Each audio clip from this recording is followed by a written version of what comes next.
Hello साथियों, जय Hind. Welcome back. आपका प्रकाश एग्जाम में आप सभी साथियों का हार्दिक स्वागत है। और आपकी ये पॉलिटी की क्लास है और इस क्लास को देखना बिल्कुल ना भूलें। इसमें आपके भारतीय संविधान के महत्वपूर्ण प्रश्न जो आपकी परीक्षाओं में पूछे गए हैं और उन सब का मिश्रण है इनमें, तो इस क्लास को देखना बिल्कुल ही ना भूलें। तो आइए साथियों बात करते हैं क्वेश्चन नंबर 1। भारतीय संविधान के निम्नलिखित में से किस अनुच्छेद के द्वारा अस्पृश्यता की समाप्ति की व्यवस्था की गई है? किसकी की गई है? अस्पृश्यता की, मतलब छुआछूत की समाप्ति की बात की गई है। तो आर्टिकल 14, आर्टिकल 15, अनुच्छेद 15, अनुच्छेद 16, अनुच्छेद 17 किसकी बात की गई है? तो आपके आर्टिकल 17 में किसकी बात की गई है? छुआछूत की बात की गई है। और इसको रोकने के लिए संसद के द्वारा क्या बनाया गया था? कानून बनाया गया था और इसे अपराध घोषित कर दिया गया, अस्पृश्यता अधिनियम 1955। और 1976 में इसका नाम बदलकर नागरिक अधिकार संरक्षण अधिनियम 1955 कर दिया गया था। क्या आप छुआछूत करते हो तो आपके खिलाफ क्या होगी? कानूनी कार्रवाई की जाएगी। प्रश्न संख्या 2, ये आपके आरओ संध्या 17 में आया हुआ प्रश्न है। प्रश्न संख्या 2, निजता के अधिकार को जीवन एवं व्यक्तिगत स्वतंत्रता के अधिकार के अंतर्गत भाग के रूप में समाहित किया गया है। भारत के संविधान में निम्नलिखित में से किसमें उपयुक्त कथन सही एवं समुचित ढंग से अभिव्यक्त है? मतलब कौन सा कथन आपकी सही बात कहता है? अनुच्छेद 14 एवं संविधान के 42वें संविधान संशोधन के अधीन उत्पन्न, बिल्कुल नहीं, गलत बात है ये तो। अनुच्छेद 17 भाग 4 में दिए गए राज्य के नीति निर्देशक तत्व, ये भी भैया सही बात नहीं है। अनुच्छेद 21 भाग 3 में गारंटी की योजना की गई स्वतंत्रताएं। अनुच्छेद 24 एवं संविधान के 42वें संविधान संशोधन के अधीन उपबंध। तो कौन सा करेक्ट है आपका? डी करेक्ट है, ये बात सही कह रहा है। अनुच्छेद 24 एवं संविधान के 44वें संविधान संशोधन के अधीन किसकी बात करता है? आपके निजता के अधिकार की बात करता है, व्यक्ति को गरिमा के साथ जीवन जीने का अधिकार की बात करता है। प्रश्न संख्या 3, निम्नलिखित में से कौन संविधान के अनुच्छेद 21 के दायरे में नहीं आता है? तो ये निष्पक्ष सुनवाई का अधिकार, कार्यस्थल पर महिलाओं का लैंगिक उत्पीड़न, पानी की गुणवत्ता का सुरक्षित करना या मृत्युदंड। तो ये नहीं आता है, बाकी सब कुछ आता है। मृत्युदंड नहीं आता। हमारा संविधान किसी को मृत्युदंड नहीं दे सकता बिना इजाजत के किसी को। प्रश्न संख्या 4, भारत के संविधान में शोषण के विरुद्ध अधिकार के अंतर्गत निम्न में से कौन परिकल्पित है? मानव देह व्यापार और बेकार का निषेध, ये भी बात करता है, सही बात है। अस्पृश्यता का उन्मूलन, ये बात नहीं करता है। शोषण के विरुद्ध अधिकार आपकी आर्टिकल 23 और 24 बात करते हैं। मानव देह व्यापार की बात करता है आपके आर्टिकल 24 और आर्टिकल 23 बात करता है। 24 आपके जो छोटे बच्चे कारखानों में काम नहीं कर सकते, 14 साल से ऊपर के नीचे के बच्चे क्या कारखानों में काम नहीं कर सकते। अल्पवयस्कों के हितों की सुरक्षा की बात करता है, बिल्कुल बात करता है। लेकिन आपके आर्टिकल 14 किसकी बात करता है? 23-24 कारखानों और खदानों में बच्चे नियोजन के निषेध की बात करता है। तो आपके आर्टिकल अनुच्छेद 1 और 4 है। तो आपकी कौन सा ठीक है? ऑप्शन सी करेक्ट है। प्रश्न संख्या क्वेश्चन नंबर 5, निम्नलिखित कथनों में से कौन सा एक सही है? अधिकार नागरिकों के विरुद्ध राज्य के दावे हैं। अधिकार वे विशेषाधिकार है जो किसी राज्य के संविधान में समाहित है, बिल्कुल गलत बात है। अधिकार राज्य के विरुद्ध नागरिकों के दावे हैं, बिल्कुल ये बात ठीक है। अधिकार राज्य के विरुद्ध दिए जाते हैं, नागरिकों के दावे हैं। ऑप्शन बी सी करेक्ट है। इसमें डी तो देखने की आवश्यकता नहीं है, विरुद्ध दिए ही नहीं जाते हैं। प्रश्न संख्या 6, निम्नलिखित में से किस अनुच्छेद के तहत उच्चतम न्यायालय एवं उच्च न्यायालय को रिट जारी करने का अधिकार प्राप्त है? तो आर्टिकल आपके अनुच्छेद 32 और 226। अनुच्छेद आर्टिकल 32 के तहत आपके सुप्रीम कोर्ट 5 प्रकार की रिट जारी करता है। बंदी प्रत्यक्षीकरण, आपके परमादेश, निषेध, उत्प्रेषण और आपके अधिकार परीक्षा, ये 5 प्रकार की रिट जारी कौन करता है? सुप्रीम कोर्ट जारी करता है। और अनुच्छेद आर्टिकल 226 के तहत आपके हाई कोर्ट रिट जारी करता है। तो आप बाकी प्रश्न को देखने की आवश्यकता ही नहीं है आपको। प्रश्न संख्या 7, भारतीय दंड संहिता में किस धारा के अंतर्गत प्रयास को दंडनीय अपराध माना गया है? तो किसको माना गया है? तो 309 को माना गया है। किसको माना गया है? 309 को माना गया है, आत्महत्या के प्रयास से। 307 धारा आपके हत्या के प्रयास की बात करती है, मतलब किसी की इरादे से हत्या करने की बात करती है। और धारा 308 आपके बात करती है आपराधिक मानव प्रयास की बात करती है, वही मतलब लड़ाई धुन की बात करती है। और धारा 306 बात करती है आत्महत्या के, मतलब आत्महत्या के लिए उकसाना। जो बच्चे हैं या जो तैयारी करते हैं, आपने देखा नहीं, आप उनसे मेहमान हो चाहे रिश्तेदार हो, पूछते हैं लल्ला नंबर आएगो, कहाँ रही है, वही लगे ना। तो बच्चे बहुत ज़्यादा मेंटली डिस्टर्ब हो जाते हैं। आप कहीं रिश्तेदारी में जाइए, आप ना लगे हैं तो बहुत ज़्यादा आपको मानसिक उत्पीड़न दिया जाता है। कई ऐसे बच्चे हैं जो इस उत्पीड़न को झेल नहीं पाते हैं और सुसाइड कर लेते हैं। आपकी नौकरी, आपकी सरकारी नौकरी आपका जीवन जीने की प्रक्रिया नहीं है। आपको बहुत सारी नौकरियां हैं, लेकिन पता नहीं क्यों ऐसा सोचा जाता है। लेकिन जीवन जीने की प्रक्रिया है, ऐसी बात नहीं है। सरकारी नौकरी लगने के बाद में बहुत ज़्यादा सुधार आ जाता है, लेकिन मृत्यु इसका अंतिम परिणाम नहीं है। आप तो आपका कौन सा ठीक है? ऑप्शन डी करेक्ट है। प्रश्न संख्या 8, बंदी प्रत्यक्षीकरण किन व्यक्तियों को प्राप्त नहीं है आपके? तो निरोधक नज़रबंदी में गिरफ्तार व्यक्तियों को प्राप्त नहीं है, बाकी सबको प्राप्त है। प्रश्न संख्या 8, न्यायिक पुनरावलोकन की शक्ति किन अनुच्छेदों में अंतर्निहित है आपके? तो आर्टिकल 32, 33, 26 किस में निहित है आपके? तो आर्टिकल 32, 26, 33 में निहित है आपके। प्रश्न संख्या 10, असुरक्षित जाति एवं अनुसूचित जनजाति को किस अनुच्छेद के अंतर्गत शैक्षणिक, सामाजिक, आर्थिक तथा सांस्कृतिक अधिकार दिए गए हैं? तो आर्टिकल 15 के तहत दिए गए हैं। और इसी में कहा गया है कि जो आपके 10% जो आर्थिक रूप से EWS दिया गया है, वो भी आपके आर्टिकल 15 के तहत दिया गया है। किसके तहत दिया गया है? आर्टिकल 15 के तहत दिया गया है। इसमें कहा गया है कि आप भोजनालय, कहीं भी आप सार्वजनिक स्थल पर जाते हैं तो आपके साथ भेदभाव किया जाता है, तो आप सीधे कहाँ जा सकते हैं? सुप्रीम हाई कोर्ट जा सकते हैं। और उनके साथ आपकी कानूनी कार्रवाई की जाएगी।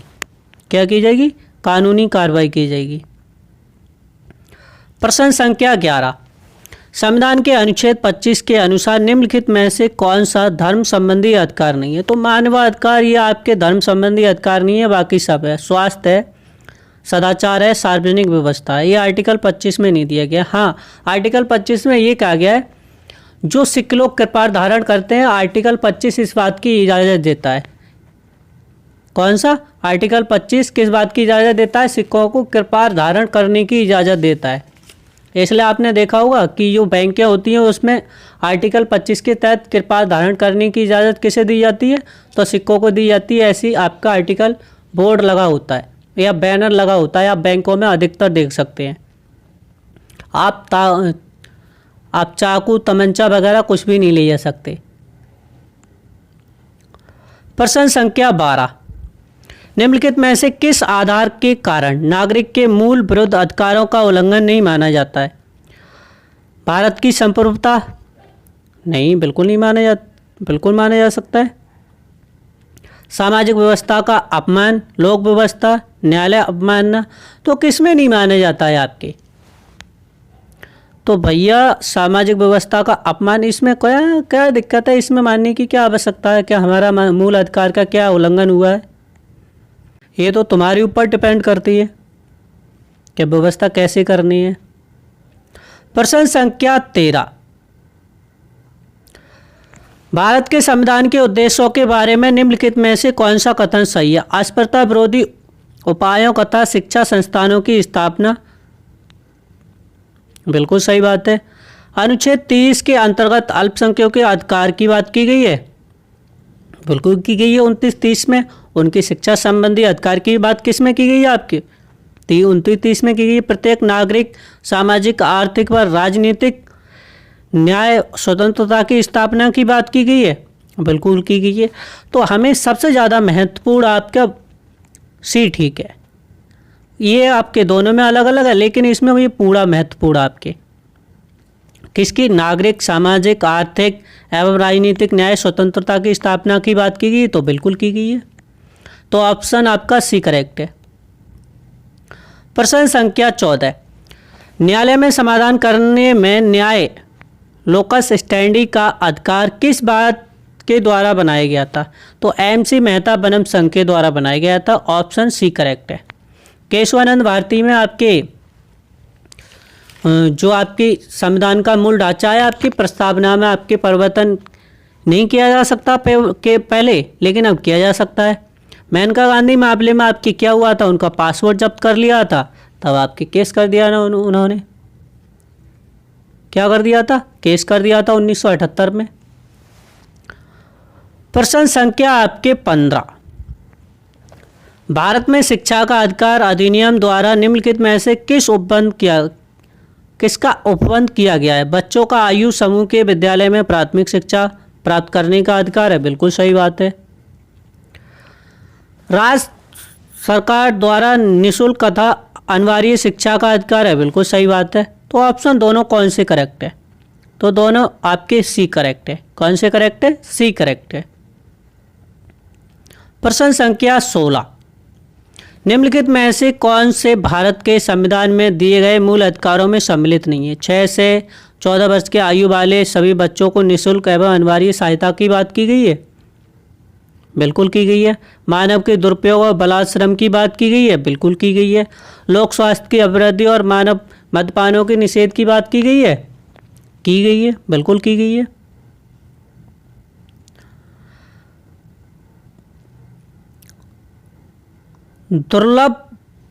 दुर्बल वर्ग के लोगों, विशेषकर अनुसूचित जाति एवं अनुसूचित जनजातियों के शोषण एवं अत्याचार के संरक्षण की बात की गई है। हमें इसमें मेन इंपॉर्टेंट देखना है कि कौन सा ऑप्शन आपकी करेक्ट है, कौन सा ऑप्शन आपके करेक्ट है। मूल अधिकार, तो सबसे पहले बात बता दें, ये आपके किस में आता है? राज्य के नीति निर्देशक तत्व में आता है। किस में आता है? राज्य के नीति निर्देशक तत्व में आता है, DPSC में आता है। तो मूल अधिकार में आता है आपके आर्टिकल 23-24 बात किसकी करता है? मानव के दुरुपयोग और बलात्श्रम की बात करता है।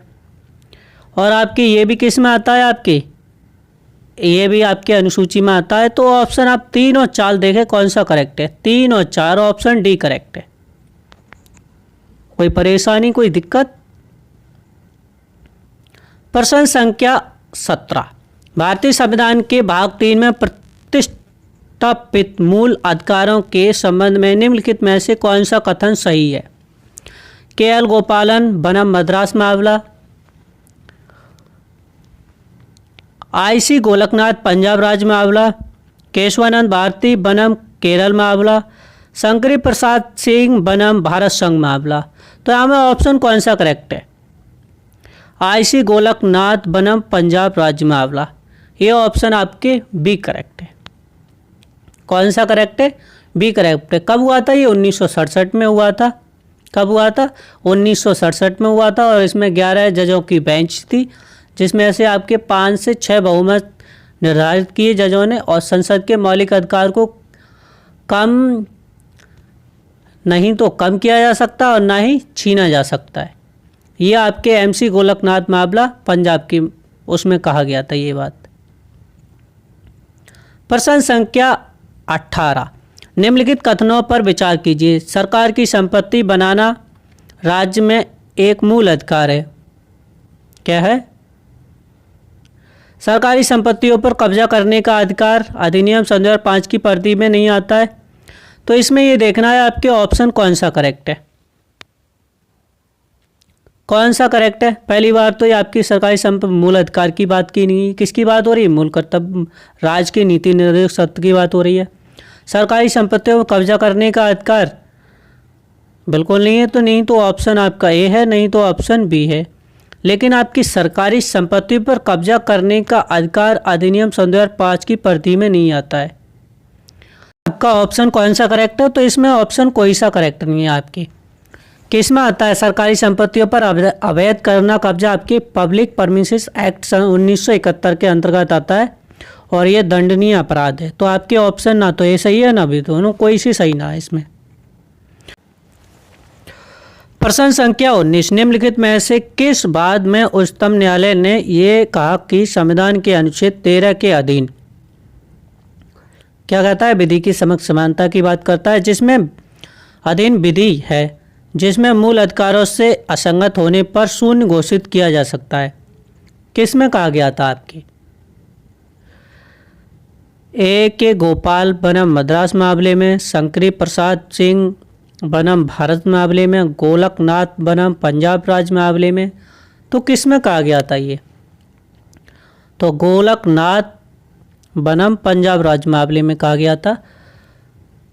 और आपके शंकरी प्रसाद मामला ये आपके 1991 में आया था और इसमें कहा गया था कि न्यायालय द्वारा माना कि संवैधानिक संशोधन आपकी जो प्रस्तावना में क्या संशोधन नहीं किया जा सकता है। किस में? आपके प्रस्तावना में। प्रश्न संख्या 20, जब संघ विधि प्रवृत्त की जाती है तब संसद निम्नलिखित विषयों में किस एक के बारे में विधि नहीं बना सकती है? किसी व्यक्ति को किसी ऐसे कार्य के संबंध में दोषी ठहराना जिससे किसी ऐसे क्षेत्र में जहां सेना प्रवृत्त थी और व्यवस्था भंग हुआ। बिल्कुल सही बात है, नहीं बना सकती। बाकी सब में तो यही ऑप्शन आपका क्या है? करेक्ट है। प्रश्न संख्या बी, भारतीय संविधान के अनुच्छेद 32 के विषय में निम्नलिखित में से कौन सा कथन सही नहीं है? उच्चतम न्यायालय उच्च न्यायालय मूल अधिकारों की बिल्कुल रिट की बात करता है। भाग 3 में बिल्कुल सही बात है, अम्बेडकर ने इसकी प्रस्तावना की बात की गई है। तो ऑप्शन आपका डी करेक्ट गलत है। कौन सा गलत है? डी करेक्ट है, बाकी सब सही है। अनुच्छेद 32 को डॉक्टर बी आर अम्बेडकर साहब ने संविधान की हृदय और आत्मा किसे कहा है आपके? तो आर्टिकल 32 को कहा है। किसको कहा है? आर्टिकल 32 को कहा गया है। अनुच्छेद 22, निम्नलिखित में से कौन सा कथन सही नहीं है? कौन सा कथन सही नहीं है? केंद्र सरकार को ये शक्ति, बिल्कुल सही बात है। लोकसभा के विषय के बारे में बिल्कुल नहीं। तो भैया ये राज्यपाल द्वारा दिए गए अध्यादेश संसद नहीं है, विधानमंडल को दिए जाते हैं। तो यही गलत है। क्या? यही गलत है आपकी। तो डी गलत है आपके ऑप्शन, बाकी सब सही है। कौन सा सही है? ऑप्शन डी गलत है, बाकी सब सही है। और किसके तहत देता है राज्यपाल? तो अनुच्छेद 312 के तहत देता है। अनुच्छेद आपके क्वेश्चन नंबर 23, भारत में मौलिक अधिकार और नीति निर्देशक तत्वों के बारे में असत्य कौन सा, मतलब कौन सा गलत है इसमें से? दोनों संविधान के भाग है। मौलिक अधिकार बिल्कुल भैया सही बात है। दोनों लोकतांत्रिक व्यवस्था को मजबूत करते हैं, दोनों उद्देश्य वर्तमान में सरकार को, भैया यही गलत है, बाकी सब ठीक है। Question number D, option D गलत है। क्वेश्चन नंबर 24, भारत के संविधान में गारंटीकृत मूल अधिकार निलंबित किए जा सकते हैं राष्ट्रपति की आपात घोषणा के द्वारा। बिल्कुल ही इसी के द्वारा किया जा सकता है, वैसे नहीं किया जा सकते। आर्टिकल 352 और आपके 359 के तहत। किसके तहत? आर्टिकल 352 और आर्टिकल 359 के तहत। प्रश्न संख्या 25, अवैध रूप से निरुद्ध व्यक्ति को रिहा कराने हेतु कौन सी रिट प्रयुक्त होती है? तो भैया हैबियस कॉर्पस का आगेतर रिट जारी होती है, जो बिना उसके क्या कार्य की क्या कर लिया हो, उसे पकड़ लिया हो। प्रश्न संख्या 26, निम्नलिखित में से कौन सा एक अंतर्राष्ट्रीय मानवाधिकार संधि नहीं है?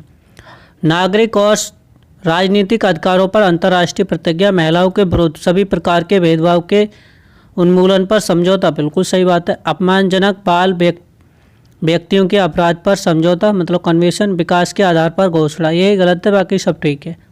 ऑप्शन डी गलत है आपका। अंतर्राष्ट्रीय मामला संधि नहीं है, यही नहीं है, बाकी सब सही। प्रश्न संख्या 27, कोई पुलिस अधिकारी बिना वारंट या मजिस्ट्रेट के आदेश के किसी व्यक्ति को गिरफ्तार कर सकता है? यदि कब कर सकता है? वह पुलिस अधिकारी की उपस्थिति में संज्ञेय अपराध करता हो, जो एक घोषित अपराधी हो, जिस पर संघ के शस्त्र बलों में से किसी से भगोड़ा होने का उचित संदेह, उपयुक्त सभी सब में भैया हो सकता है। ऑप्शन डी करेक्ट है आपका। प्रश्न संख्या 28, जब कोई व्यक्ति गिरफ्तार किया जाता है और पुलिस अभिरक्षा में निरुद्ध है तो अभियुक्त को अधिकतम कितनी अवधि के लिए पुलिस अभिरक्षा में रखा जाता है? तो 15 दिन तक रखा जाता है। कितने दिन तक? 15 दिन तक रखा जाता है। सॉरी, कितने दिन तक रखा जाता है? 15 दिन तक रखा जाता है। गंभीर मामलों में 15 दिन तक, और आपके ज़्यादा गंभीर मामले में तो 60 दिन तक रखा जाता है। कितने दिन तक? 60 दिन तक रखा जाता है। और अधिक और गंभीर मामले में तो 90 दिन तक हिरासत में लिया जाता है, और आपके 24 घंटे के अंदर मजिस्ट्रेट को पेश करना होता है छुट्टी काट के। प्रश्न संख्या 29, अनुसूचित जाति और जनजातियों अत्याचार निवारण अधिनियम 1989 के अंतर्गत निम्नलिखित में से मूल अधिकारों को प्रभावी रक्षा की जाती है? तो किसके समक्ष की जाती है? विधि के समक्ष समानता। ऑप्शन ए करेक्ट है। ये क्या आर्टिकल आपकी 14 बात करता है? कौन बात करता है? आर्टिकल 14 बात करता है।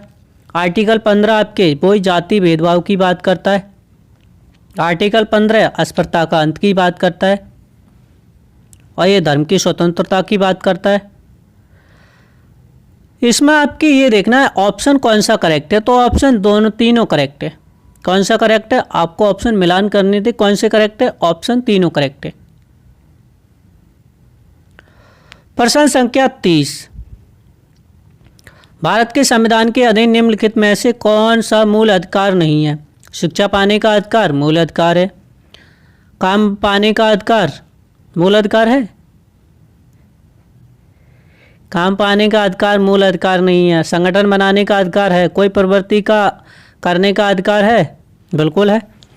लेकिन काम पाने का अधिकार ये आपके राज्य के नीति निर्देशक तत्व में आते हैं, और आर्टिकल आपकी 41 बात करता है काम पाने का अधिकार का। तो इसमें कौन सा अधिकार नहीं है? तो आपके कौन सा नहीं है आपके? तो ऑप्शन सी नहीं। कौन सा नहीं है? काम पाने का अधिकार। ऑप्शन सी करेक्ट है। बाकी सब अधिकार है, लेकिन काम पाने का अधिकार आपके राज्य के नीति निर्देशक तत्व में आता है। आर्टिकल 41 बात करता है। प्रश्न संख्या 31, भारत के संविधान के तहत निम्नलिखित में से कौन सा एक मूल अधिकार नहीं है?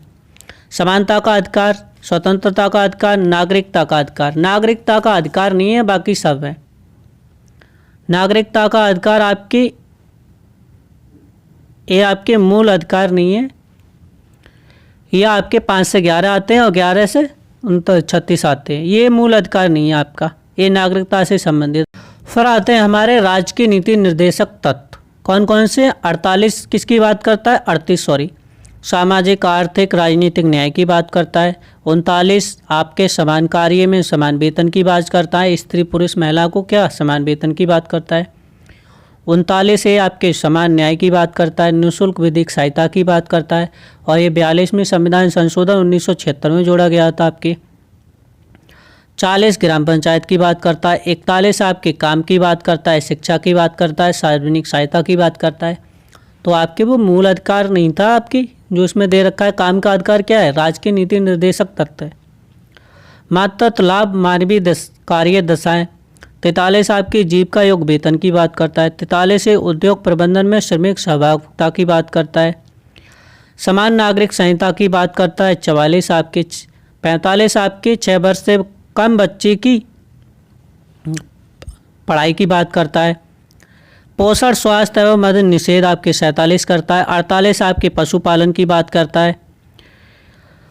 48 ए आपके पर्यावरण संरक्षण की बात करता है और 42वें संविधान संशोधन के द्वारा जोड़ा गया था। 49 आपके राष्ट्रीय स्मारकों के संरक्षण की बात करता है। 50 आपके न्यायपालिका कार्यपालिका के अलग होने की बात करता है। और 51 आपके अंतर्राष्ट्रीय व सुरक्षा की बात करता है। ये राज्य की नीति निर्देशक तत्व है जो लोक कल्याणकारी राज्य की स्थापना की बात करते हैं। और आर्थिक व सामाजिक लोकतंत्र की स्थापना की बात करते हैं। बात करते हैं प्रश्न संख्या 32। भारत के संविधान का कौन सा भाग कल्याणकारी राज्य के आदर्शों को साकार करता है?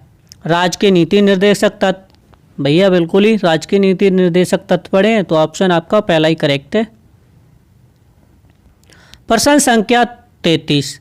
भारत के संविधान के भाग 4 में राज्य के नीति निर्देशक तत्व के संदर्भ में कथनों पर विचार कीजिए। वे न्यायालय द्वारा मतलब न्यायालय द्वारा परिवर्तनीय है? बिल्कुल नहीं है भैया, गलत है, पहला ही गलत है। वे न्यायालय द्वारा परिवर्तनीय नहीं होंगे, बिल्कुल सही बात है। इस भाग में अधिकांश सिद्धांत राज्य के लिए कानून बनाने में मूलतः होंगे। तो भैया होंगे ना होंगे ये कमेंट करके जरूर बताएं। होंगे ना होंगे? बिल्कुल होंगे। तो आपके ऑप्शन 2 और 3 करेक्ट है, पहला गलत है। प्रश्न संख्या 34। भारत में न्यायपालिका का कार्यपालिका से पृथक्करण किससे व्युत्पन्न है? विकल्प आपके संविधान के उद्देश्य का, राज्य के नीति निर्देशक तत्व, 7वीं अनुसूची, परंपरागत व्यवहार। तो किसमें आपके बी में दे रखा है, राज्य के नीति निर्देशक तत्व में। अनुच्छेद 44 सही बात है, समान नागरिक संहिता की बात करता है, यूसीसी की बात करता है। अभी हमारे उत्तर प्रदेश में बिल आया है तो आप देख सकते हैं बहुत ज़्यादा हाहाकार हो रहा है। अनुच्छेद 40 में केवल नगरीय निकायों के प्रशासन की बात की गई है, तो इसमें गलत कौन सा है? कौन सा गलत है आपकी? तो बिल्कुल 2 गलत है, ये आपका गलत है, तो ऑप्शन 2 गलत है आपके। प्रश्न संख्या 36। निम्नलिखित में से किस अनुच्छेद का व्यवहारिक रूपांतरण नीति निर्माण में राष्ट्रीय स्तर पर अभी तक नहीं किया गया है? किस में नहीं किया गया है आपके? तो आर्टिकल 44 में नहीं किया गया है। किस में नहीं किया है? आर्टिकल 44 में नहीं किया गया है। 40 आपकी किसकी बात करता है? तो अभी पढ़ के आए थे हम, ग्राम पंचायत की बात करता है। 42 हम पढ़ के आए थे तो किसकी बात करता है? मातृत्व लाभ और कार्य की बात करता है। 47 आपकी बात करता है पोषण स्वास्थ्य की बात करता है। 44 अभी आपने बात की समान नागरिक संहिता की बात करता है, ये पढ़ चुके हैं। प्रश्न संख्या 37। हाल ही में 3 तलाक मुद्दे को लेकर भारतीय संविधान में निहित नीति निर्देश तत्व के अनुच्छेद के संदर्भ में राष्ट्रीय स्तर पर व्यवहारिक प्रयोग किया गया है। किसमें किया गया है आपके? 44 में। किसमें? 44 में अनुच्छेद में 3 तलाक की बात की गई है। प्रश्न संख्या 38। कुटीर उद्योग के विकास संबंधी सहयोग किस अनुच्छेद के तहत आते हैं? 42, 43, 44, 45। तो अभी बताया था किसके तहत आते हैं? 43 के तहत आते हैं। अभी हम पढ़ के आए थे कुटीर उद्योग आपके 43 के तहत आते हैं। और आपके 42 के तहत क्या आता है? तो प्रसूति सहायता की बात की गई है। 44 किसकी बात करता है? समान नागरिक संहिता की बात करता है। 46 किसकी बात 45 किसकी बात करता है? तो आपके 6 वर्ष से कम उम्र के बच्चों की बात की गई है, प्रारंभिक शिक्षा की बात की गई है। प्रश्न संख्या 39। डीपीएससीपी विधायिका के कृत्यों पर नियंत्रण करती है नहीं करती है?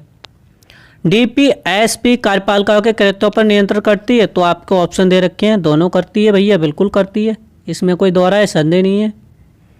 तो ऑप्शन सी करेक्ट है। प्रश्न संख्या 40। निम्नलिखित में से किस राज्य में समान नागरिक संहिता लागू है? सबसे पहले कब हुई थी आपके? गोवा में हुई थी। कब? पुर्तगालियों 1867 में लाए थे। कौन सा? पुर्तगाली सिविल कोड बिल लाए थे 1867 में। विवाह, तलाक और जो उत्तराधिकारी समान रूप से लागू होते हैं वहाँ पर। और आर्टिकल आपके 44 बात करता है। और स्वतंत्र भारत का पहला राज्य यूसीसी मतलब समान नागरिक संहिता बिल लाने वाला कौन था? विधेयक पारित किया है जिसने? तो उत्तराखंड ने किया है फरवरी 2024 में। अभी हमारे उत्तर प्रदेश में हुआ था आपके, तो कितना हाहाकार हो रहा है, तो नहीं हुआ है अभी, तो बहुत ज़्यादा वो चल रहा है।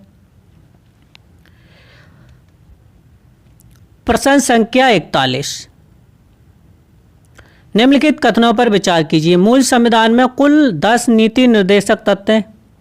क्या मूल संविधान में 10 हैं? बिल्कुल सही बात है, 10 है क्या? गलत बात है, सही बात है। भाग 4 में अनुच्छेद 36 से क्या बनता है? आपके राज्य की नीति निर्देश तत्व की बात की गई है। अनुच्छेद 38 में 44 में संविधान संशोधन द्वारा भाषा परिवर्तन हुआ है, हुआ है नहीं हुआ है? 86 में संविधान संशोधन 6 वर्ष से आयु, ठीक है, ये आपका ठीक है और आपकी ये भी ठीक है। तो आपका ऑप्शन कौन सा असत्य है? कौन सा? इसमें ऑप्शन आपके असत्य की बात की गई, तो पहला और दूसरा गलत है आपके। कितने आपके? 15 DAPSP हैं। कितनी है? 15 आपके राज्य की नीति निर्देशक तत्व है। तो आपके पहला और चौथा क्या है? गलत है। बाकी क्या है? सब सही है। दूसरा ये भी करेक्ट है, सॉरी, ये भी करेक्ट है और ये भी करेक्ट। संख्या 42 में संविधान संशोधन द्वारा निम्नलिखित में से कौन सा सिद्धांत DPSP में जोड़ा गया है? तो कौन सा जोड़ा गया है आपके? उद्योग प्रबंधन में श्रमिकों की सहभागिता, ये जोड़ा गया है आपके। प्रश्न संख्या 43, किस संशोधन द्वारा नीति निर्देश तत्वों को मूल अधिकार अनुच्छेद 14, 19, 31 पर वरीयता दी गई है आपके? तो किस पर दी गई है? 44 में, 42 में, 43 में या आपके 86 में? तो किस में दी गई है? आपके 42वें संविधान संशोधन कब हुआ था? 1976 में। कब? 3 जनवरी को। प्रश्न संख्या 44, राज्य के नीति निर्देशक तत्वों के बारे में कथन वे भारत के सामाजिक आर्थिक संकल्पनाओं की व्याख्या करते हैं। इनमें से अंतर्निहित उपबंध किसी न्यायालय द्वारा परिवर्तनीय नहीं है। बिल्कुल सही बात है, दोनों ही सही है।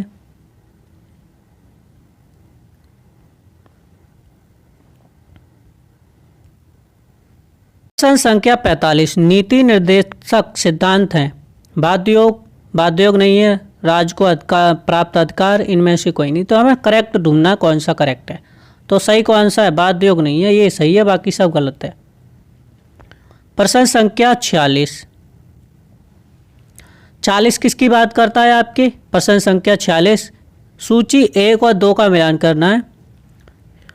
40 किसकी बात करता है? तो ग्राम पंचायत की बात करता है, तो आपका 1 ठीक है। 41 किसकी बात करता है? काम के अधिकार की बात करता है। किसकी बात करता है? काम की बात कौन करता है आपके? 42 करता है। कौन करता है? 42 करता है। 44 किसकी बात करता है आपके? 44 किसकी बात करता है? तो UCC की बात करता है। 48 आपके कृषि व पशुपालन की बात करता है। तो ऑप्शन कौन सा आपके? ए करेक्ट है। 1, 2, 3, 4 यही आपका करेक्ट है। प्रश्न संख्या 47, राज्य की नीति निर्देशक तत्वों में कौन सा अनुच्छेद अंतर्राष्ट्रीय शांति और सुरक्षा से संबंधित है? तो आपके अनुच्छेद 51 है। कौन सा? अनुच्छेद 51 है। प्रश्न संख्या 48, संविधान में निम्न में से किसके शोषण के विरुद्ध अधिकार स्वीकार करता है? बच्चों के, स्त्रियों के, जनजातियों के, दलितों के? इनमें ऑप्शन कौन सा करेक्ट है आपके? तो आपके ऑप्शन डी करेक्ट है। कौन सा? स्त्रियों की बात की गई, जनजातियों की बात की गई, दलितों की बात की गई है। बच्चों को अलग से आर्टिकल 24 में प्रावधान दिए गए हैं, आर्टिकल 25 में दिए गए। प्रश्न संख्या 49, भारत के संविधान में अंतर्राष्ट्रीय शांति और सुरक्षा की अभिवृद्धि का उल्लेख कहाँ है आपके? उद्देश्य काम है राज्य के नीति निर्देशक तत्व में, तो राज्य के नीति निर्देशक तत्व में मूल कर्तव्यों में नहीं है, 9वीं अनुसूची में नहीं है। ऑप्शन डी करेक्ट है, बी करेक्ट है। प्रश्न संख्या आपके 50, निम्नलिखित में से कौन सा राज्य की नीति निर्देशक सिद्धांतों का उद्देश्य नहीं है? एक कल्याणकारी राज्य की स्थापना करना, सामाजिक आर्थिक न्याय सुनिश्चित करना, बिल्कुल है। धार्मिक राज्य की स्थापना करना, यही नहीं है। धर्मनिरपेक्ष राज्य की बात करते हैं हमारी नीति निर्देशक तत्व, तो ऑप्शन सी गलत है। प्रश्न संख्या 51, भारत के संविधान के अनुसार निम्न में से कौन सा देश के शासन के लिए आधारभूत आपके मूल अधिकार, मूल कर्तव्य तो कौन सा है? राज्य के नीति निर्देशक तत्व, राज्य के नीति निर्देशक तत्व। और आर्टिकल 37 इस बात को कहता है। प्रश्न संख्या 52, निम्नलिखित में से कौन सा राज्य के नीति निर्देशक सिद्धांत संविधान में बाद में जोड़ा गया है? तो मुफ्त कानूनी सहायता जोड़ी गई है। कौन सी जोड़ी गई है? मुफ्त कानूनी सहायता जोड़ी गई है। किसके द्वारा जोड़ी गई है? 42वीं संविधान संशोधन 1976 में गरीबों को मुफ्त कानूनी सहायता की बात की गई है। प्रश्न संख्या 53, राज्य के नीति निर्देशक सिद्धांत एक ऐसा चेक है जो बैंक की सुविधा अनुसार अदा किया जा सकता है। ये कथन किसने कहा था? तो के.एम. मुंशी ने कहा था। किसने कहा था? के.एम. मुंशी ने कहा था। डॉक्टर राजेंद्र प्रसाद ने आर्टिकल 32 को, डॉक्टर बी आर अम्बेडकर साहब ने, डॉक्टर राजेंद्र प्रसाद ने नहीं, डॉक्टर बी आर अम्बेडकर साहब ने संविधान की आत्मा किसे कहा है? आर्टिकल 32 को कहा है। प्रश्न संख्या 54, भाग 4 के निर्देशक सिद्धांतों में कौन कौन शामिल है आपके? समान कार्य के लिए समान वेतन, बिल्कुल सही बात है। समान कार्य के लिए समान वेतन, समान नागरिक सहायता, छोटे परिवार का मानदंड, प्राथमिक स्तर पर मातृभाषा में शिक्षा। तो 2 करेक्ट है आपके, पहला सही है और दूसरा सही है। ये नहीं है छोटे परिवार का मानदंड, इसमें बात नहीं की गई है। प्राथमिक स्तर और मातृ शिक्षा की भाषा की बात नहीं की गई है। तो आपका जो ऑप्शन है वो आपका ऑप्शन बी करेक्ट है। ऑप्शन बी करेक्ट है। प्रश्न संख्या 55, अनुच्छेद 44 समान नागरिक संहिता के बारे में निम्नलिखित में से कौन सा कथन सही नहीं है? ये प्रत्येक भारतीय नागरिक का मूल अधिकार है क्या? यही बात गलत है, यही बात गलत है। राज्य पूरी देश में नागरिकों के लिए इसे लागू करने का प्रयास करेगा, बिल्कुल करेगा। यह न्यायालय द्वारा प्रवर्तनीय बाध्य योग नहीं है भैया, न्यायालय नहीं जा सकते आप, न्यायालय द्वारा प्रवर्तनीय है, बिल्कुल नहीं जा सकते। तो पहला आपका ऑप्शन ए गलत है। प्रश्न संख्या 55, राज्य की नीति निर्देशक तत्वों के अंतर्गत निम्न में से कौन सा उपबंध नहीं है? काम करने का अधिकार, बिल्कुल आता है। 6 वर्ष से कम आयु की बच्ची की प्रारंभिक बाल अवस्था की देखभाल, बिल्कुल आता है। सभी लोगों में सामंजस्य और समानता, यही बात नहीं की गई है। भाईचारे की बात हमें किसमें की गई है? आपकी प्रस्तावना में की गई है, उद्देश्य का में की गई है, और ये तो है ही नहीं। तो ऑप्शन आपका सी गलत है, बाकी सब सही है। न्यायालय का कार्यपालिका से अलग होना, ये भी बात क्या करती है? हमारी राज्य की नीति निर्देशक तत्व करते हैं। प्रश्न संख्या 57, भारत के संविधान के किस भाग में समान नागरिक संहिता का प्रावधान है? तो किस में है आपके? मूल अधिकार में, राज्य की नीति निर्देशक तत्व में, नागरिकता में, मूल कर्तव्य में। किस में बात की गई है आपकी? तो राज्य के नीति निर्देशक तत्व में की गई है। किस में की गई है? राज्य के नीति निर्देशक तत्व में की गई है।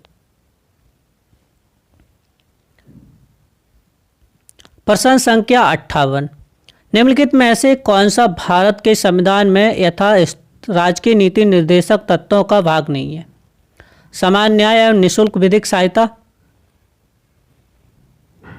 बिल्कुल है। राष्ट्रीय महत्व के स्मारक व स्थानों का महत्व संरक्षण, बिल्कुल है। और आपकी किसकी बात करता है? तो 39 ये बात करता है, समान न्याय निःशुल्क सहायता की बात करता है। राष्ट्रीय महत्व के स्मारकों और स्थानों व वस्तु का संरक्षण की बात आपके आर्टिकल 49 करता है। कौन सा करता है? आर्टिकल 49 करता है। स्त्री विधि पर्सनल लॉ का संरक्षण यही नहीं है आपकी। न्यायपालिका को कार्यपालिका से अलग रखता है, ये आपके आर्टिकल 50 करता है।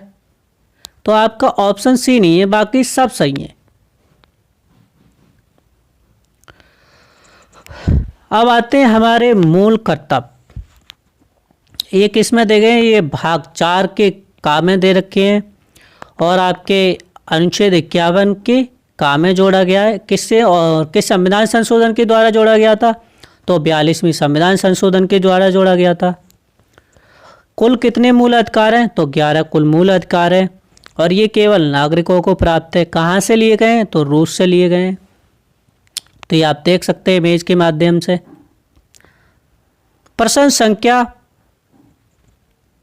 59। मूल कर्तव्य संविधान में किस वर्ष जोड़े गए थे? तो अभी बात की थी किस वर्ष जोड़े गए थे, 1976 में जोड़े गए थे, 42वीं संविधान संशोधन के द्वारा जोड़ा गया था। प्रश्न संख्या 60। मूल कर्तव्य संविधान के किस भाग में है? तो भाग 4 के का में निहित है, इसमें कोई संदेह नहीं है। प्रश्न संख्या 61। मूल कर्तव्य के किस अनुच्छेद में बढ़ित है? तो 51 के का में बढ़ित है। ये 51 के का, 51 का ए या 51 का एक ही बात होता है। हिंदी में का बोलते हैं, इंग्लिश में ए बोलते हैं। मूल संविधान 1950 में मूल कर्तव्य थे या नहीं थे? तो नहीं थे, बाद में जोड़ा गया 42वीं संविधान संशोधन के द्वारा। ऑप्शन बी करेक्ट है। मूल रूप से कितने मूल कर्तव्य जोड़े गए थे? कितने जोड़े गए थे आप?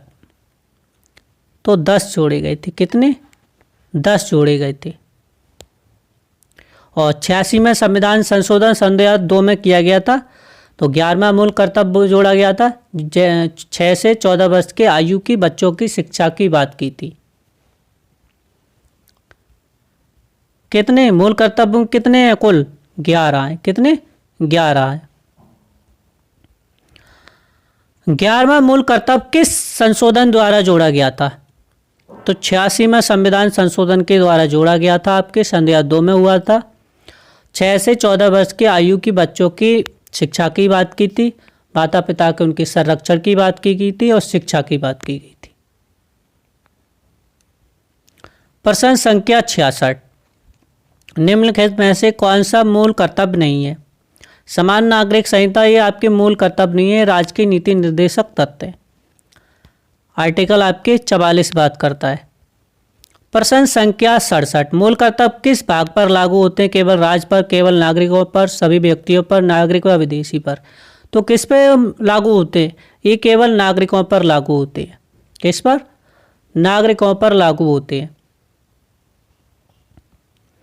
प्रश्न संख्या 68। वैज्ञानिक दृष्टिकोण, मानवतावाद एवं सुधार की भावना संबंधित आपके मूल अधिकार से, मूल कर्तव्य से, नीति निर्देशक तत्व से, उद्देश्य का से, किससे संबंधित आपके ये? तो आपके मूल कर्तव्य से संबंधित है। किससे? मूल कर्तव्य से। प्रश्न संख्या 69। मूल कर्तव्य को की प्रेरणा किस देश से ली गई थी? तो किससे ली गई थी? आपकी यूएसएसआर से ली थी, रसिया से। मूल कर्तव्य की प्रवृत्ति न्यायालय प्रवर्तनीय योग्य, दंडात्मक है, नैतिक, संवैधानिक, केवल राजनीतिक? तो ये कैसे हैं? नैतिक और संवैधानिक है। प्रश्न संख्या 71। राष्ट्रीय ध्वज और राष्ट्रगान का सम्मान किस में आता है आपके? तो ये किस में आता है? आपके डीएसपी में आता है। किस में आता है? सॉरी, मूल कर्तव्य में आता है। किस में आता है? मूल कर्तव्य में आता है। राज्य की नीति निर्देशक तत्व में नहीं आता है कि हमें राष्ट्र का सम्मान और राष्ट्रगान और राष्ट्रीय ध्वज का सम्मान करना क्या है? हमारा मूल कर्तव्य है। प्रश्न संख्या 72। पर्यावरण, वन और वन्य जीवों की रक्षा किस अनुच्छेद में की गई है? 48 ए, 42, 51 के का एजी में, तो 51 के का एजी में की गई, 51 के का एजी में की गई है। प्रश्न संख्या 73। सार्वजनिक संपत्ति की रक्षा और हिंसा से वर्तित रहना किस भाग का है? मूल अधिकार का, मूल कर्तव्य का? तो किसका है? मूल कर्तव्य का है। किसका है? मूल कर्तव्य का है। वैज्ञानिक दृष्टिकोण विकसित करना किस उपधारा में है? तो 51 का के, 51 ए के एच, 51 ए जे, 51 ए के किस में आता है आपके? तो आपके 51 का ए एच में आता है। प्रश्न संख्या 75। बच्चों को 6 से 14 वर्ष की शिक्षा के अवसर देना किस मूल कर्तव्य में आता है? तो आपके 51 का या ए के में आता है। आपके 51 ए का में आता है। आपका क्वेश्चन नंबर 76। भारत की संप्रभुता, एकता और अखंडता की रक्षा किससे संबंधित है आपके? तो आपके मूल कर्तव्य से संबंधित है। किससे? मूल कर्तव्य से संबंधित है आपके। प्रश्न संख्या 77, मूल कर्तव्य का विचार किस समिति की सिफारिश पर जोड़ा गया था? तो स्वर्ण सिंह कमेटी की सिफारिश से जोड़ा गया था। किसकी? स्वर्ण सिंह कमेटी की सिफारिश से जोड़ा गया था। प्रश्न संख्या 78, निम्नलिखित में से कौन सा मूल कर्तव्य नहीं है? संविधान का पालन करना, बिल्कुल है। राष्ट्रीय एकता, बिल्कुल है। यह आपका नहीं है, राजकीय नीति निर्देशक तत्व में आता है। समान नागरिक संहिता आर्टिकल 44 बात करता है इस बात की। प्रश्न संख्या 79, मूल कर्तव्य की प्रकृति कैसी है आपकी? तो ये क्वेश्चन रिपीट हो चुका है, नैतिक और संवैधानिक है। प्रश्न संख्या 80, समृद्ध विरासत का संरक्षण किस में आता है आपके? तो आपके 51A(F) में आता है। 51A(F) में आता है, आपका ऑप्शन ए करेक्ट है।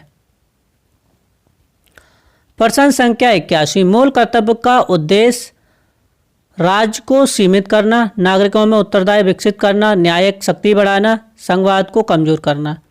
तो नागरिकों में उत्तरदायित्व विकसित करना, ऑप्शन बी करेक्ट है आपका। 81 का बी करेक्ट है। अब आते हैं कार्यपालिका से संबंधित आपके प्रश्न, राष्ट्रपति जी से संबंधित आपके प्रश्न। आर्टिकल 82, क्वेश्चन नंबर 82 आर्टिकल 53 किससे संबंधित है आपकी? राष्ट्रपति का निर्वाचन, राष्ट्रपति की कार्यपालिका शक्ति, राष्ट्रपति का महाभियोग, राष्ट्रपति का कार्यपाल। तो किससे संबंधित आपके? राष्ट्रपति की किसकी शक्तियों की बात करता है? प्रश्न संख्या 83, अनुच्छेद 53 के अनुसार राष्ट्रपति अपनी कार्यपालिका शक्तियों का प्रयोग कैसे करता है? प्रत्यक्ष या अपने अधीनस्थ अधिकारियों के माध्यम से करता है, ऑप्शन सी करेक्ट है। प्रश्न संख्या 84, भारत का सर्वोच्च सेनापति कौन होता है? तो राष्ट्रपति होता है। थल सेना, वायु सेना, जल सेना, इनका सेनापति कौन होता है? तो राष्ट्रपति होता है। आर्टिकल क्वेश्चन नंबर 85, अनुच्छेद 143 किससे संबंधित है? तो आपके सर्वोच्च न्यायालय की सलाहकार अधिकारिता से संबंधित है। आपके 143 क्वेश्चन नंबर 86, 143 अनुच्छेद के अंतर्गत राष्ट्रपति किससे सलाह मांग सकता है? आपके सर्वोच्च न्यायालय से मांग सकता है। किससे? सर्वोच्च न्यायालय से सलाह मांग सकता है। अनुच्छेद 143 के तहत सर्वोच्च न्यायालय की राय कैसी होती है? सलाहकारी होती है, बाध्यकारी नहीं होती है, ना ही कोई अंतिम निर्णय होता है। राष्ट्रपति अपनी कार्यपालिकी शक्ति का प्रयोग कैसे करता है? तो प्रत्यक्ष अधीनस्थ अधिकारियों के माध्यम से करता है, ऑप्शन डी करेक्ट है। प्रश्न संख्या 90, राष्ट्रपति से संबंधित कथन कौन सा सही है? तो भैया केवल कार्यपालिका का नामात्र का प्रमुख होता है, वास्तविक कौन होता है? तो प्रधानमंत्री जी। कौन होता है? प्रधानमंत्री। मंत्रिमंडल, आपके मंत्रिपरिषद क्या होता है? वास्तविक कार्यपालिका का प्रमुख होता है। कार्यपालिका का प्रमुख कौन होता है आपके? तो प्रधानमंत्री। प्रश्न संख्या आपके 91, भारत के राष्ट्रपति से संबंधित अनुच्छेद किस भाग में है? तो भाग 5 में है। किस में? भाग 5 में। प्रश्न संख्या आपके 92, भारतीय संविधान का कौन सा अनुच्छेद राष्ट्रपति पद का सृजन करता है? तो राष्ट्रपति की अगर सृजन की बात की गई तो कौन सा करता है? आर्टिकल अनुच्छेद 52 बात करता है कि राष्ट्रपति के पद की बात करता है कि राष्ट्रपति का क्या होगा? पद होगा। 53 संघ की कार्यपालिका की शक्ति किस में निहित है आपके? तो 53 में निहित है। किस में निहित है? 53 में निहित है। 55 आपकी किसकी बात करता है? तो राष्ट्रपति के चुनाव की बात करता है। प्रश्न संख्या 93, राष्ट्रपति वास्तविक शक्तियों का प्रयोग किसकी सलाह पर करता है? तो किसकी सलाह पर करता है? तो आपके प्रधानमंत्री और मंत्रिपरिषद की सलाह पर करता है। भारत का संवैधानिक नॉमिनल कार्यपालिका का प्रमुख कौन होता है? तो राष्ट्रपति होता है। कौन होता है? राष्ट्रपति होता है। राष्ट्रपति संघ की कार्यपालिका शक्ति का प्रयोग करता है स्वयं, मंत्रिपरिषद की सलाह पर, न्यायपालिका के माध्यम से, संसद के नियंत्रण में। तो किसके नियंत्रण में करता है? तो भैया मंत्रिपरिषद की सलाह से ही कार्य करता है राष्ट्रपति। प्रश्न संख्या 96, राष्ट्रपति की सैन्य शक्तियां किस अनुच्छेद में दी गई हैं? 52 में, 53 में, 72 में, 74 में। तो किस में दी गई हैं आपके? 53 में बात की गई थी कि संघीय कार्यपालिका की शक्ति किस में निहित है? आर्टिकल आपके 53 में निहित है। निम्नलिखित में से कौन सा कथन सही है? राष्ट्रपति वास्तविक शासक है, राष्ट्रपति की शक्ति निरंकुश है, राष्ट्रपति सर्वोच्च सेनापति है, राष्ट्रपति न्यायपालिका का सदस्य है। तो भैया ऑप्शन सी करेक्ट है। कौन सा करेक्ट है? ऑप्शन सी करेक्ट है। राष्ट्रपति सर्वोच्च सेना का क्या होता है? सेनापति होता है। भारत के राष्ट्रपति का निर्वाचन कौन करता है? तो संसद व राज्य की विधानसभा के निर्वाचित सदस्य करते हैं। ऑप्शन सी करेक्ट है। प्रश्न संख्या 99, राष्ट्रपति के निर्वाचन में किन सदस्यों को मतदान का अधिकार नहीं है? तो मनोनीत का अधिकार नहीं है, जो मनोनीत सांसद होते हैं। बाकी निर्वाचित विधायक, निर्वाचित सांसद, निर्वाचित विधायक सांसद दोनों को, सबको है। राष्ट्रपति का निर्वाचन किस प्रणाली से होता है? अनुपातिक एकल संक्रमणीय पद्धति से होता है। ये पढ़ चुके होंगे पहले आप जब फर्स्ट ईयर एंटर किया होगा उस समय। राष्ट्रपति के निर्वाचन में मतदान किस प्रकार होता है? गुप्त मतदान होता है। कैसा होता है? गुप्त मतदान होता है। राष्ट्रपति का कार्यकाल कितने वर्ष का होता है? तो 5 वर्ष का होता है। कितने वर्ष का होता है? 5 वर्ष का कार्यकाल होता है। प्रश्न संख्या 103, राष्ट्रपति अपना त्यागपत्र किसे संबोधित करता है? मतलब किसे दे सकता है? उपराष्ट्रपति को दे सकता है, और उपराष्ट्रपति ना हो तो मुख्य न्यायाधीश को दे सकता है।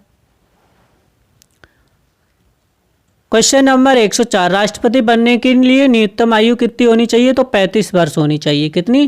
35 वर्ष होनी चाहिए। प्रश्न संख्या 105, राष्ट्रपति बनने के लिए व्यक्ति को किस सदन का सदस्य बनने योग्य होना चाहिए? राज्यसभा, लोकसभा, किसी भी सदन का नहीं, केवल विधानसभा का। तो किसका होना चाहिए? लोकसभा का होना चाहिए। प्रश्न संख्या 106, राष्ट्रपति अपने कार्यकाल में कौन सा पद धारण नहीं कर सकता? राज्यपाल का, किसी भी लाभ का पद। तो किसी के लाभ के पद पर नहीं हो सकता। ऑप्शन आपका बी करेक्ट है। प्रश्न संख्या 107, राष्ट्रपति को शपथ कौन दिलाता है? तो भारत के मुख्य न्यायाधीश क्या दिलाते हैं? राष्ट्रपति को शपथ दिलाते हैं। और आर्टिकल 60 किसकी बात करता है? तो शपथ की बात करता है। 61 महाभियोग की बात करता है। 72 क्षमादान की बात करता है। 74 आपके मंत्रिपरिषद का भी सलाह की बात करता है। और 111 की बात की है आर्टिकल, तो संसद द्वारा पारित विधेयक पर सहमति प्रदान करने की बात करता है। 112 आपके बजट की बात करता है। और 123 आपके अध्यादेश जारी करने की बात करता है। 143 आपके सर्वोच्च न्यायालय से न्याय लेने की बात करता है। तो ये आपके राष्ट्रपति से संबंधित आपके महत्वपूर्ण अनुच्छेद थे। तो साथियों, ये तो थी आज की क्लास, और आपके लगभग 100 प्लस क्वेश्चन है। कितने? 107 क्वेश्चन है। तो साथियों, क्लास कैसी लगी कमेंट करके ज़रूर बताएं। बहुत तेज़ बारिश हो रही है। तो साथियों, जय हिंद, जय भीम। मिलते हैं नेक्स्ट वीडियो में, तब तक के लिए धन्यवाद। आर्टिकल क्वेश्चन नंबर 85, अनुच्छेद 143 किससे संबंधित है? तो आपके सर्वोच्च न्यायालय की सलाहकार अधिकारिता से संबंधित है। आपके 143 क्वेश्चन नंबर 86, 143 अनुच्छेद के अंतर्गत राष्ट्रपति किससे सलाह मांग सकता है? आपके सर्वोच्च न्यायालय से मांग सकता है। किससे? सर्वोच्च न्यायालय से सलाह मांग सकता है। अनुच्छेद 143 के तहत सर्वोच्च न्यायालय की राय कैसी होती है? सलाहकारी होती है, बाध्यकारी नहीं होती है, ना ही कोई अंतिम निर्णय होता है। राष्ट्रपति अपनी कार्यपालिकी शक्ति का प्रयोग कैसे करता है? तो प्रत्यक्ष अधीनस्थ अधिकारियों के माध्यम से करता है। ऑप्शन डी करेक्ट है। प्रश्न संख्या 90, राष्ट्रपति से संबंधित कथन कौन सा सही है? तो भैया केवल कार्यपालिका का नामात्र का प्रमुख होता है। वास्तविक कौन होता है? तो प्रधानमंत्री जी। कौन होता है? प्रधानमंत्री। मंत्रिमंडल, आपके मंत्रिपरिषद क्या होता है? वास्तविक कार्यपालिका का प्रमुख होता है। कार्यपालिका का प्रमुख कौन होता है आपके? तो प्रधानमंत्री। प्रश्न संख्या आपके 91, भारत के राष्ट्रपति से संबंधित अनुच्छेद किस भाग में है? तो भाग 5 में है। किस में? भाग 5 में। प्रश्न संख्या आपके 92, भारतीय संविधान का कौन सा अनुच्छेद राष्ट्रपति पद का सृजन करता है? तो राष्ट्रपति के अगर सृजन की बात की गई तो कौन सा करता है? आर्टिकल अनुच्छेद 52 बात करता है कि राष्ट्रपति के पद की बात करता है कि राष्ट्रपति का क्या होगा? पद होगा। 53 संघ की कार्यपालिका की शक्ति किस में निहित है आपके? तो 53 में निहित है। किस में निहित है? 53 में निहित है। 55 आपकी किसकी बात करता है? तो राष्ट्रपति के चुनाव की बात करता है। प्रश्न संख्या 93 राष्ट्रपति वास्तविक शक्तियों का प्रयोग किसकी सलाह पर करता है? तो किसकी सलाह पर करता है? तो आपके प्रधानमंत्री और मंत्रिपरिषद की सलाह पर करता है। भारत का संवैधानिक नॉमिनल कार्यपालिका का प्रमुख कौन होता है? तो राष्ट्रपति होता है। कौन होता है? राष्ट्रपति होता है। राष्ट्रपति संघ की कार्यपालिका शक्ति का प्रयोग करता है स्वयं, मंत्रिपरिषद की सलाह पर, न्यायपालिका के माध्यम से, संसद के नियंत्रण में। तो किसके नियंत्रण में करता है? तो भैया मंत्रिपरिषद की सलाह से ही कार्य करता है राष्ट्रपति। प्रश्न संख्या 96 राष्ट्रपति की सैन्य शक्तियां किस अनुच्छेद में दी गई हैं? 52 में, 53 में, 72 में, 74 में। तो किस में दी गई हैं आपके? 53 में बात की गई थी कि संघ की कार्यपालिका की शक्ति किस में निहित है? आर्टिकल आपके 53 में निहित है। निम्नलिखित में से कौन सा कथन सही है? राष्ट्रपति वास्तविक शासक है, राष्ट्रपति की शक्ति निरंकुश है, राष्ट्रपति सर्वोच्च सेनापति है, राष्ट्रपति न्यायपालिका का सदस्य है। तो भैया ऑप्शन सी करेक्ट है। कौन सा करेक्ट है? ऑप्शन सी करेक्ट है। राष्ट्रपति सर्वोच्च सेना का क्या होता है? सेनापति होता है। भारत के राष्ट्रपति का निर्वाचन कौन करता है? तो संसद व राज्य की विधानसभा के निर्वाचित सदस्य करते हैं। ऑप्शन सी करेक्ट है। प्रश्न संख्या 99 राष्ट्रपति के निर्वाचन में किन सदस्यों को मतदान का अधिकार नहीं है? तो मनोनीत का अधिकार नहीं है, जो मनोनीत सांसद होते हैं। बाकी निर्वाचित विधायक, निर्वाचित सांसद, निर्वाचित विधायक सांसद दोनों को, सबको है। राष्ट्रपति का निर्वाचन किस प्रणाली से होता है? अनुपातिक एकल संक्रमणीय पद्धति से होता है। ये पढ़ चुके होंगे पहले आप, जब फर्स्ट ईयर एंटर किया होगा उस समय। राष्ट्रपति के निर्वाचन में मतदान किस प्रकार होता है? गुप्त मतदान होता है। कैसा होता है? गुप्त मतदान होता है। राष्ट्रपति का कार्यकाल कितने वर्ष का होता है? तो 5 वर्ष का होता है। कितने वर्ष का होता है? 5 वर्ष का कार्यकाल होता है। प्रश्न संख्या 103 राष्ट्रपति अपना त्यागपत्र किसे संबोधित करता है? मतलब किसे दे सकता है? उपराष्ट्रपति को दे सकता है, और उपराष्ट्रपति ना हो तो मुख्य न्यायाधीश को दे सकता है। क्वेश्चन नंबर 104 राष्ट्रपति बनने के लिए न्यूनतम आयु कितनी होनी चाहिए? तो 35 वर्ष होनी चाहिए। कितनी? 35 वर्ष होनी चाहिए। प्रश्न संख्या 105 राष्ट्रपति बनने के लिए व्यक्ति को किस सदन का सदस्य बनने योग्य होना चाहिए? राज्यसभा, लोकसभा, किसी भी सदन का नहीं, केवल विधानसभा का। तो किसका होना चाहिए? लोकसभा का होना चाहिए। प्रश्न संख्या 106 राष्ट्रपति अपने कार्यकाल में कौन सा पद धारण नहीं कर सकता? राज्यपाल का, किसी भी लाभ का पद। तो किसी के लाभ के पद पर नहीं हो सकता। ऑप्शन आपका बी करेक्ट है। प्रश्न संख्या 107 राष्ट्रपति को शपथ कौन दिलाता है? तो भारत के मुख्य न्यायाधीश क्या दिलाते हैं? राष्ट्रपति को शपथ दिलाते हैं। और आर्टिकल 60 किसकी बात करता है? तो शपथ की बात करता है। 61 महाभियोग की बात करता है। 72 क्षमादान की बात करता है। 74 आपके मंत्रिपरिषद का भी सलाह की बात करता है। और 111 की बात की है आर्टिकल, तो संसद द्वारा पारित विधेयक पर सहमति प्रदान करने की बात करता है। 112 आपके बजट की बात करता है। और 123 आपके अध्यादेश जारी करने की बात करता है। 143 आपके सर्वोच्च न्यायालय से न्याय लेने की बात करता है।